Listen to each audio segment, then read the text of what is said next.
been a busy, verbally abusive few days for the rap game. Two of its biggest stars, the commercially unstoppable Drake and the critically acclaimed Kendrick Lamar, went for each other's jugulars in competing diss tracks, dropping them like so many double entendres. Along the way, they've dragged each other's kids, families, partners, other rappers, dead and alive, and even Taylor Swift into their beef, so that no one is safe from their lyrical acrimony. While Drake and Lamar were once mutually respectful colleagues, collaborating on such modern-day classics as Poetic Justice and FN Problems, things have taken quite the turn.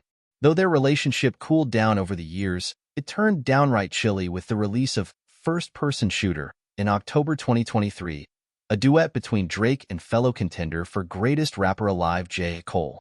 Cole had the audacity to name himself, Drake, and Lamar as the Big Three, leading Lamar to take umbrage, then take off the gloves and come out swinging on Like That, with Future and Metro Boomin from late March. Motherf, the Big Three, N.A.? It's just me, he rapped. Cole initially responded with a diss track of his own, 7-minute drill, in early April, only to bow out of the beef, apologizing to Lamar, and finding peace in being a grown-ass man. Bless. Drake didn't seem like he was going to enter the fray, only to release Push-Ups on April 19th. On it, the Canadian MC came for Lamar's short stature and teeny little feet, as well as Lamar's bid for mainstream acceptance on the backs of white artists. Maroon 5 need a verse, you better make it witty / then we need a verse for the Swifties. The same day, Drake released Tailor-Made Freestyle, utilizing AI to mimic the voices of Tupac Shakur and Snoop Dogg, only for the former's estate to threaten legal action if Drake didn't remove it from the internet. The song itself references Taylor Swift, not just in its punna title, but Drake also insinuates that Lamar will delay his response track so as not to compete with Swift.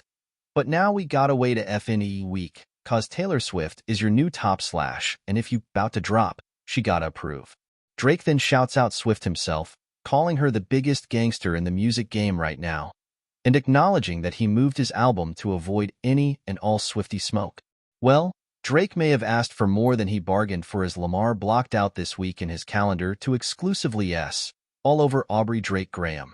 On April 30th, he released the 6-minute-plus Euphoria, on which the Compton native takes some very personal shots at his rival, accusing him of cultural appropriation and misogyny, criticizing his parenting skills, and name-checking Haley Joel Osment and/or Joel Osteen. Then, with the dust still unsettled, Lamar released 616 in L.A., co-produced by Taylor Swift bestie / collaborator Jack Antonoff, on May 3rd. This time around, Lamar insinuated that Drake's OVO record label camp has a mole in it who's working for the 17-time Grammy winner. Drake fired back, also on May 3rd, with Family Matters, claiming that Lamar was physically abusive to his fiancée Whitney Alford and that she had a baby with their bodyguard Dave Free. That apparently crossed the line that Lamar was waiting for, as he dropped Meet the Grahams, some 20 minutes after Drake released Family Matters. Lamar aimed squarely beneath the belt, directly addressing Drake's previously secret son Adonis, his mother, and an alleged secret 11-year-old daughter. Lamar also rapped that Drake has had numerous plastic surgeries, has gambling and pill addictions, that he has other hidden children, and alleges that he's running a sex trafficking ring out of his mansion and that his camp is rife with pedophiles.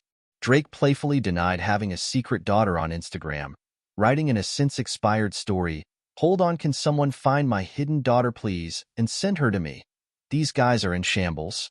But as if that wasn't enough, Lamar landed his coup de grace with Not Like Us, his fourth diss track in 5 days, released on May 4th.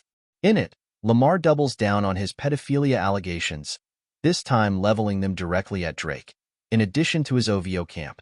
So that escalated quickly. Where do we go from here?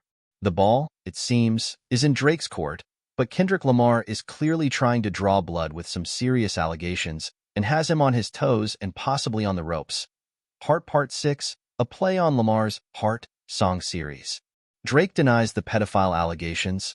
"I never been with no one underage, but now I understand why this the angle that you really mess with / just for clarity, I feel disgusted.